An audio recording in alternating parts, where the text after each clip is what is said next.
আমাদের যে সকল ভাইয়েরা আজকে অনশনে বসেছে, ইসলামী ছাত্র শিবিরের পক্ষ থেকে এই অনশনের সাথে সম্পূর্ণ একাত্মতা আমরা পোষণ করছি। তারা প্রায় 72 ঘন্টা অতিবাহিত হতে গেল, তারা অনশন করেছে। ইতিমধ্যেই ডাক্তার এসে কয়েক দফা তাদের শারীরিক অবস্থা চেক আপ করেছে।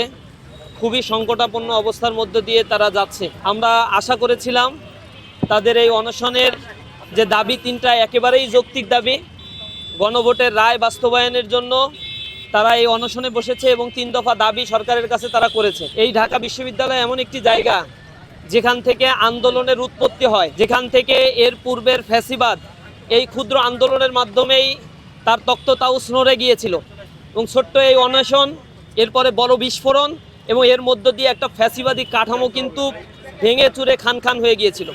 সেই শাহবাগের পাশে এই রাজু চত্বরে আমাদের যে সকল ভাইয়েরা আজকে অনশনে বসেছে, ইসলামী ছাত্র শিবিরের পক্ষ থেকে এই অনশনের সাথে সম্পূর্ণ একাত্মতা আমরা পোষণ করছি। সারা দেশব্যাপী আমরা জুলাই বিপ্লবের যারা শহীদ হয়েছে, আহত হয়েছে, তাদের দায় দায়িত্বের পাঞ্জাবের জগতে একটি বিশ্বস্ত নাম শাবাব এথনিক ওয়্যার জায়গা থেকে আমরা বাংলাদেশব্যাপী বিভিন্ন ধরনের কর্মসূচি ইতিমধ্যে পালন করছি যাতে গণভোটের রায় বাস্তবায়ন করা হয়। বিএনপি হচ্ছে জন্মগতভাবে একটা মুনাফিকের দল। এই মুনাফিকের দল বারবার মুনাফিকি করে ক্ষমতায় আসে, কিন্তু তারা যে কথা দেয় সে কথা তারা রাখে না।